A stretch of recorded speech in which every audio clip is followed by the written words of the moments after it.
El ir y venir, las prisas, los pasos, la megafonía anunciando el próximo tren, marcan el ritmo frenético del día a día. El reloj y los horarios dirigen el baile de los pasajeros y sus destinos. El ferrocarril sobre sus raíles desafía el tiempo entre dos puntos. La vida se acelera.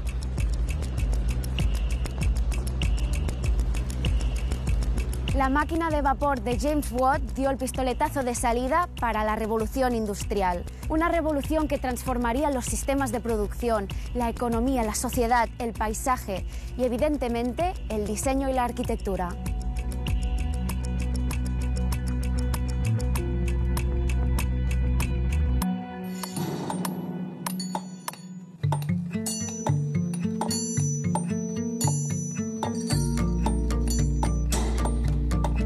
Para alimentar el ferrocarril y las fábricas era básica la materia prima. En la cuenca minera de Asturias, la extracción del carbón de hulla definió un paisaje, una sociedad y, evidentemente, un patrimonio arquitectónico industrial imprescindible para entender este territorio, su minería y su gente. Un curioso ejemplo de este patrimonio minero es el poblado de Bustiello. El segundo marqués de Comillas, Claudio López Bru, propietario de la Sociedad Hullera Española, promovió este poblado para mejorar, pero también para controlar la vida de sus trabajadores. Lo normal en ese tiempo y en esta zona era unas condiciones que hoy son las que nos parecen denigrantes para algunos de nuestros conciudadanos, que fueron comunes, muy comunes en la historia reciente de nuestro país. Hubo tal aluvión de personas que vinieron a trabajar a la cuenca minera que la gente se instaló a veces de una manera precaria y otras de una manera decididamente, yo diría, miserable. Esto era un sueño por sus dimensiones, por sus condiciones higiénicas y por el tipo de medios o equipamientos que tenían en las inmediaciones. Estamos hablando de un sitio en el que hay escuelas para varones y para mujeres, estamos hablando de un sitio en el que pueden hacer la compra porque hay un economato, estamos hablando de un hospital a la puerta de tu casa, por supuesto una iglesia y un centro en el que se les procuraba lo que consideraban que era adecuado para el disfrute del tiempo libre, es decir, una biblioteca, clases nocturnas, un cine y un salón de baile. Yo creo que esto en la primera década del siglo XX es impensable en la dificultad extrema del día a día de esta comunidad. Considero que destaca el puro hecho de que podamos hablar de urbanismo y arquitectura en un poblado minero. Eso no es lo habitual. Y podemos hablar porque hay un planteamiento urbanístico, aunque haya apenas 50 construcciones. Es la ambición de hacer una ciudad en mitad de, yo diría, el salvaje territorio minero. El propio hecho de que esto, si lo pudiéramos ver desde el aire, como un espacio en el que perfectamente se trazaron primero todas las calles, se definieron las parcelas y luego se completó, habla de un auténtico plan cumplido escrupulosamente a lo largo de 30 años, ateniéndose a los principios así dictados. Eso es excepcional. Del mismo modo es excepcional que concurrieran aquí profesionales destacados de distintas procedencias, que todos se conjugaron en darle una calidad estética poco usual. Por eso, finalmente, el hecho de que esto se proteja no es porque es un representativo asentamiento minero, porque no representa nada más que la voluntad expresa desde el minuto uno de hacer de este un lugar diferente a todo lo que había en el entorno.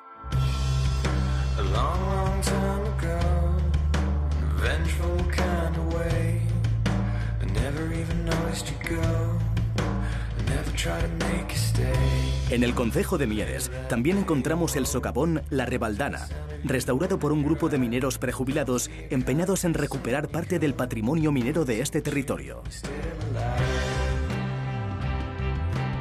La Asociación Cultural y Minera Santa Bárbara empieza su andadura en el año 2000. La idea es la recuperación de la fiesta de la patrona de la minería, que es Santa Bárbara precisamente, y en el 2009 un grupo de prejubilados mineros le planteamos a la dirección el crear una sección dentro de la Asociación Santa Bárbara de arqueología industrial para poner en valor y dar a conocer el patrimonio.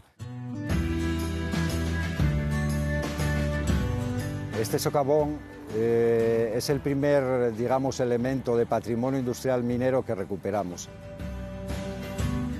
Más que un trabajo físico, fue un trabajo de convencer a las administraciones de que nosotros podíamos hacer algo, que la sociedad se podía encargar de recuperar algo.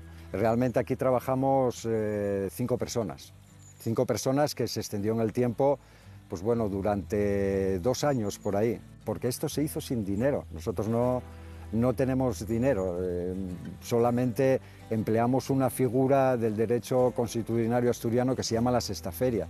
La sextaferia nada más que significa que el 6.º día de cada semana se juntaban toda la gente de los pueblos para hacer trabajos en común.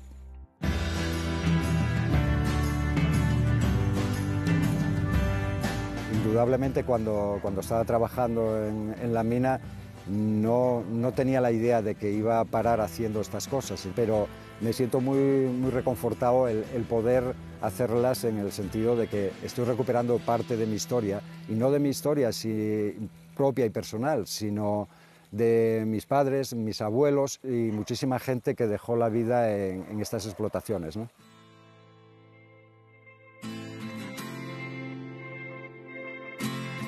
En el Pozo Sotón, conocido como la Catedral de la Minería Asturiana, un memorial recuerda un buen número de los miles de mineros fallecidos en accidente laboral en Asturias. Detrás del memorial se levanta una instalación con una arquitectura industrial emblemática. Destacan los 2 castilletes de 33 metros de altura, la zona donde se clasificaba el carbón, también conocido como el réter, y la casa de máquinas.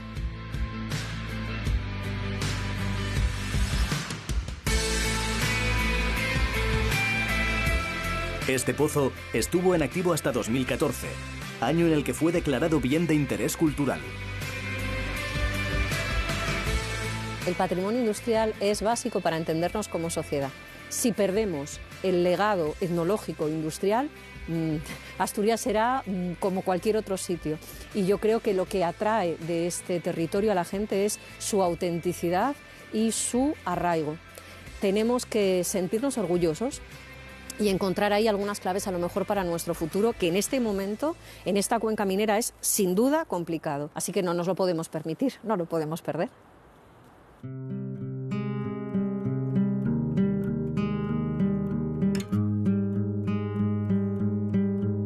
Otra explotación minera, la del hierro, marcó la economía vizcaína. Eran muchos los barcos que a finales del siglo XIX empezaron a transportar este metal por la ría de Bilbao. Pero para unir las localidades de Guecho y Portugalete, una a cada lado de la boca del río Nervión, fue necesario construir un puente que no interrumpiera la actividad fluvial. La solución del arquitecto fue proyectar un puente transbordador que combinaba la ingeniería de puentes colgados de cables y la técnica de grandes vehículos mecánicos accionados con máquinas de vapor. Y se convirtió en el primer puente transbordador de estructura metálica construido en el mundo y un importante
abandonada, o sea, está cerrada, es propiedad municipal.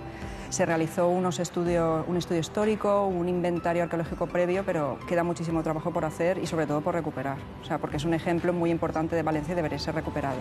Se han planteado muchos usos, pero la realidad es que en el fondo no se ha hecho nada. Y está abandonada y cada vez será peor su recuperación, se debería hacer algo. ¿Qué crees que se podría hacer entonces? A ver, se podrían hacer muchísimas cosas. Es que esto me lo preguntan mucho. Entonces, yo creo que primero hay que tener en cuenta el entorno en el que se encuentra. O sea, para plantear un uso en un edificio hay que tener en cuenta la gente que vive a su alrededor, la gente cercana, el barrio, y a partir de ahí plantear un uso adecuado, porque se ha planteado en ella un museo, posibles talleres también de cerámica, indudablemente una parte que fuera museo de su propia historia, pero habría que pensar también algo que repercutiera en el propio barrio. De la Ceramo vamos con Diana Sánchez a Bombas Gens, otra fábrica de Valencia que sí ha sido recuperada.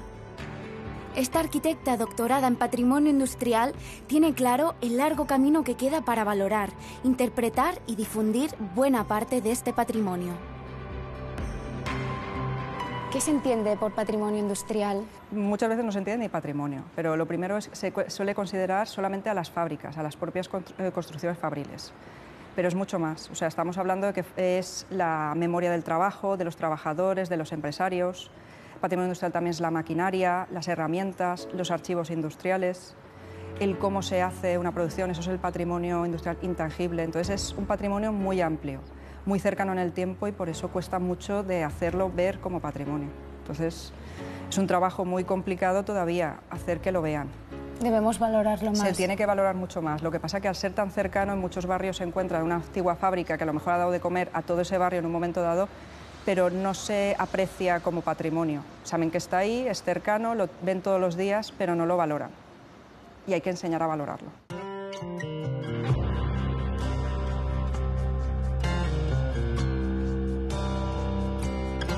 Estos lugares transmiten sentimientos que la arquitectura debería saber captar. Cuando llegué aquí, todo vivía en un estado, un ritmo propio y que generaba este polvo, ¿no? Esta pátina que envuelve todo, ¿no? Pero que también lo protege, ¿no? Los lugares tienen su propio ritmo y su propia dinámica de transformación, que si el proceso lo aceleras o lo ralentizas, provocas un desastre. Y yo no estaba dispuesto a provocar un desastre, así que me dediqué a llegar aquí muchos días, a sentarme a escuchar este lugar, a percibir cómo entraba la luz, cómo sonaba el sitio.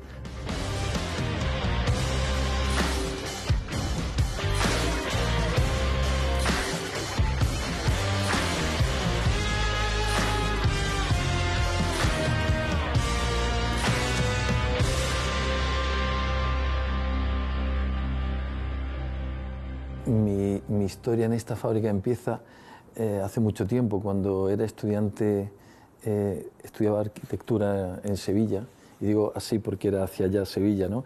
Venía de Granada siempre en tren, hacía el trayecto al menos una vez al mes, durante 6 años, y en ese trayecto veía la torre.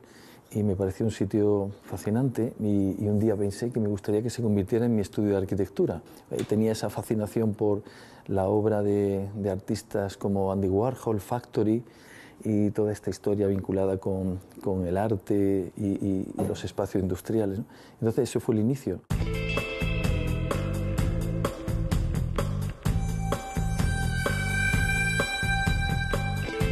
Bueno, cuando yo llegué aquí a la fábrica, hablé con la propiedad y les transmití mi interés y llegamos a un acuerdo, ¿no?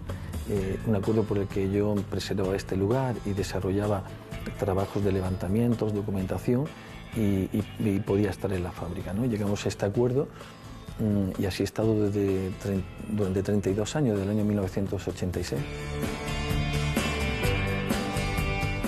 2 años antes, en 1984, la azucarera de Granada cerró definitivamente. Había sido la primera fábrica de azúcar de remolacha de España y todo un símbolo para la ciudad de la Alhambra. Empezó a construirse a finales del siglo XIX y al principio estaba formada por 2 industrias distintas, el ingenio de San Juan y la azucarera de San Isidro. Pero terminó siendo una única cooperativa dedicada a la extracción de azúcar y alcohol para uso farmacéutico. Un recinto de 20.000 metros cuadrados de naves industriales presidido por la Torre Alcoholera, famosa en toda la Vega granadina.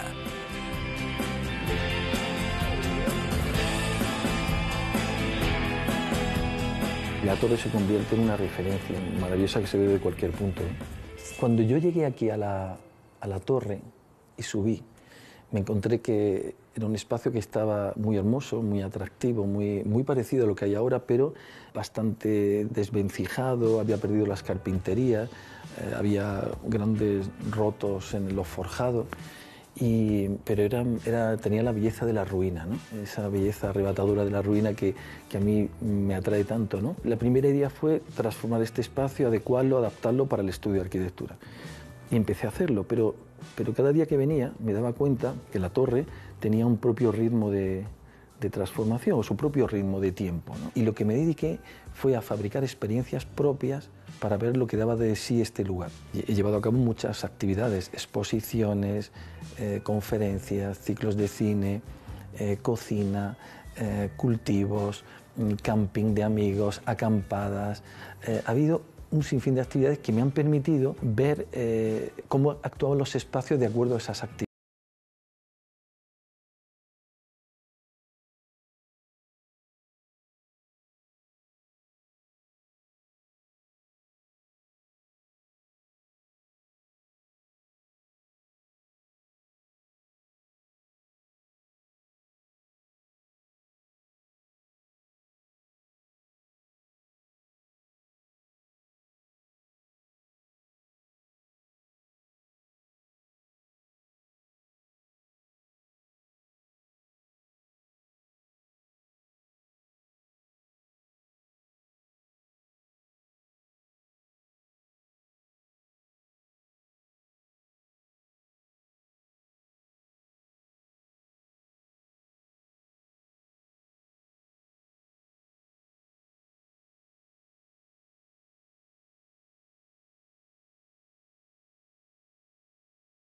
Que continuarán con otros intereses y con otros tiempos, ¿no?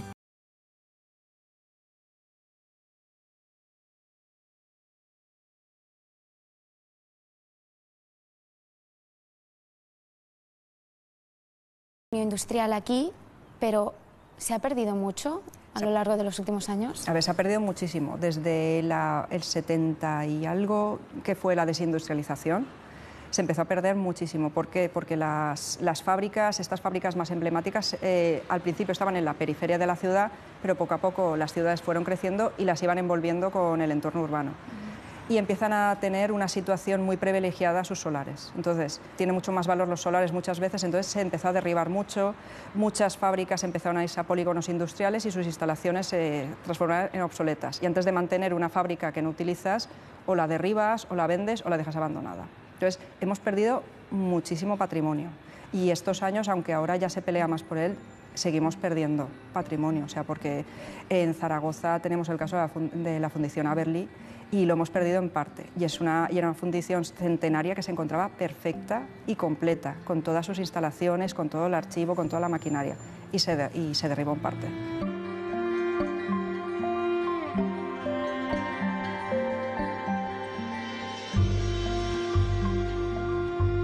A nivel personal, por ejemplo, yo valoro mucho un edificio que creo que puede ser interesante para la ciudad. ¿De qué manera los ciudadanos podemos participar para evitar que se pierda este patrimonio? Mediante movimientos sociales. O sea, el patrimonio industrial ha tenido algo muy bueno, que ha juntado a muchas asociaciones, comunidades de vecinos que han peleado por su protección y mantenimiento. Entonces, ese asociacionismo, esas asociaciones, ese grupo de personas interesadas a lo mejor ya no tanto por el patrimonio industrial en sí, sino por ese edificio en concreto, por lo que significa para ellos, han conseguido que se termine valorando y se termine protegiendo. Es lo que ocurrió en Madrid. El movimiento vecinal, la Fundación Alejandro de la Sota y el Colegio de Arquitectos se movilizaron el año 2015 para evitar la demolición de Clesa, un ejemplo singular de la arquitectura industrial de posguerra.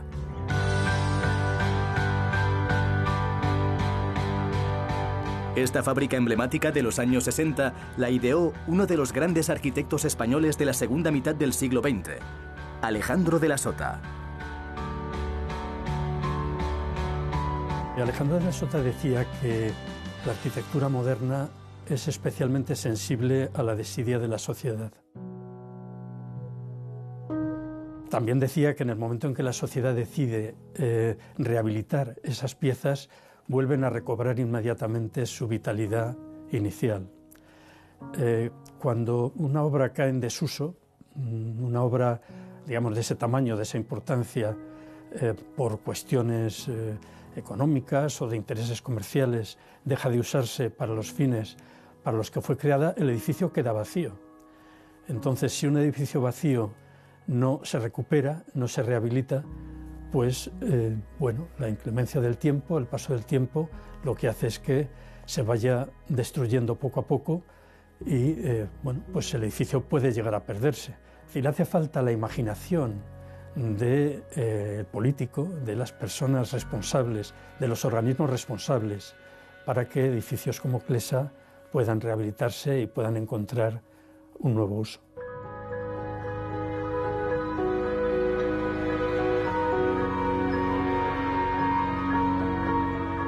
Para Alejandro de la Sota, la importancia de Clesa es que era un edificio de gran escala, un edificio industrial con un programa enormemente complejo, porque reunía espacios de administración, reunía espacios de almacenamiento importantes, espacios de laboratorio, de experimentación, lugares de tratamiento de la leche, del embotellado, tráfico de camiones, tráfico de personas.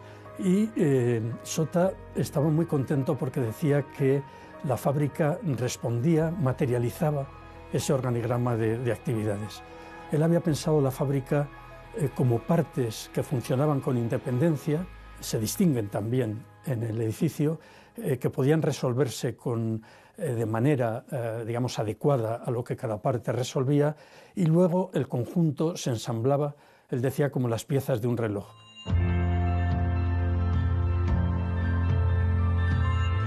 Además de estos aspectos técnicos, hay un tema que es la luz que la fábrica necesita, la luz natural, no solo la luz estructural, sino la luz natural.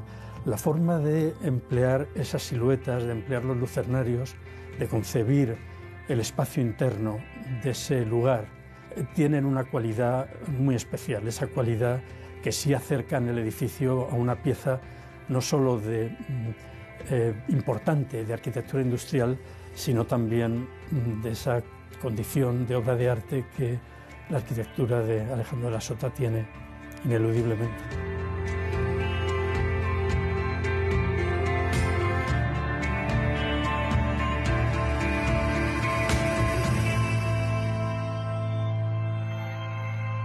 Diana, ¿dónde estamos? ¿Qué era Bombas Gens y qué es este edificio ahora? Pues estamos en una antigua fábrica de bombas hidráulicas y maquinaria, la fábrica de Carlos Gens. Se conoce popularmente como Bombas Gens. Entonces es un edificio que estuvo en activo hasta casi los años 90.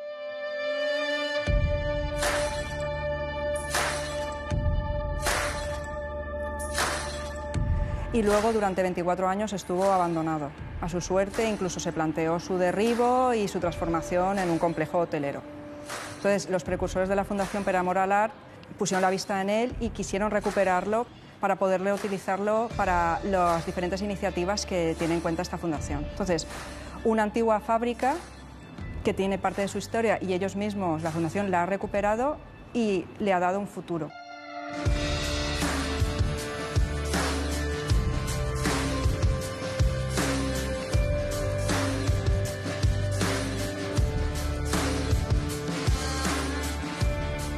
Estos edificios tienen un valor más allá del valor histórico que puedan tener, sino también un valor potencial de los nuevos usos que se le puede dar dentro de la ciudad contemporánea, que sean muy útiles para los ciudadanos, o también usos que ni tan solo nos podemos llegar a imaginar ahora, porque son usos para la ciudad del futuro, ¿no? Son espacios que precisamente son muy útiles en este sentido porque son muy versátiles. Espacios muy diáfanos. ¿Qué potencial tienen en este sentido? Tienen un potencial muy grande y además se están reutilizando para muchísimas más cosas más allá de los museos. Entonces, eso es el valor de reutilización, el valor social. Y muchas veces estos edificios se mantienen gracias precisamente a eso, a ese valor social, a lo que pueden llegar a ser.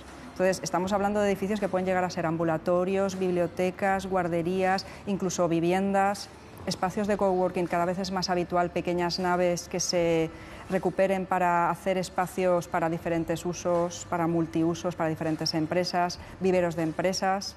Por ejemplo, tenemos en Avilés, está la curtidora de Avilés, que es un espacio es un vivero de empresas.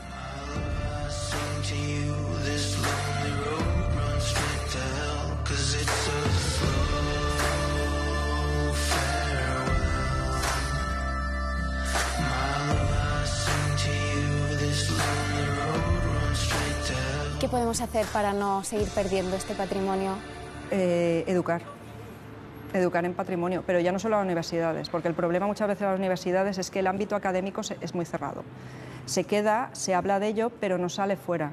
Este patrimonio lo tiene que conocer todo el mundo, entonces desde los mismos colegios debería haber educación patrimonial. Los niños sí que reconocen una iglesia o un castillo como patrimonio, pero también a lo mejor una alquería o una antigua fábrica lo deben empezar a valorar. Yo he hecho talleres con niños y preguntándoles que me dijeran qué era una fábrica y cómo se dibujaba, y muchas veces no me lo sabían decir.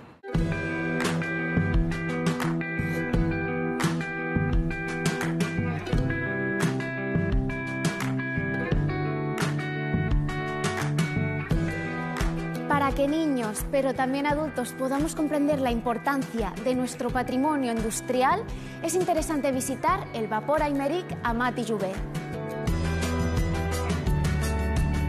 Esta fábrica de tejidos de lana se inauguró en noviembre de 1908 y cerró sus puertas el año 1976. A finales de los años 70, la fábrica se tenía que demoler, pero el movimiento ciudadano y el trabajo de varias entidades consiguieron salvarla. El siguiente paso era darle un nuevo uso, en este caso como Museo Nacional de la Ciencia y la Técnica de Cataluña. Ahora, esta antigua fábrica nos invita a descubrir nuestro pasado industrial, algo imprescindible para entender el presente y para proyectar nuestro futuro.